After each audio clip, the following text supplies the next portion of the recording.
Himpunan Mahasiswa Prodi Bimbingan Konseling Islam Universitas Islam Negeri Araniri Banda Aceh menyelenggarakan kegiatan berbagi keberkahan di bulan suci Ramadan di Jalan Raya Masjid Oman Banda Aceh pada hari Jumat 22 Maret 2024. Tujuan dari kegiatan ini yaitu berbagi keberkahan kepada masyarakat yang membutuhkan maupun masyarakat yang ada di jalan raya.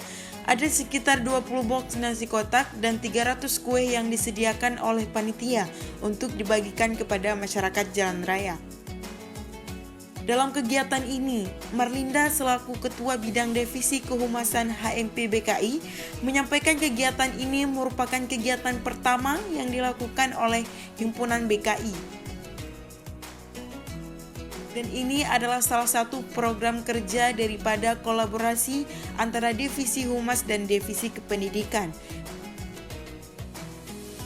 Kegiatan seperti ini diharapkan terus berjalan ke depannya dan meningkatkan kepedulian sesama masyarakat. Banda Aceh, Syifa Azara, Arani TV melaporkan. Alhamdulillah hari ini Himpunan Mahasiswa Prodi Bimbingan dan Konseling Islam telah melaksanakan program kerja dari bidang humas dan juga pendidikan untuk berbagi takjil di Simpang Masjid Oman.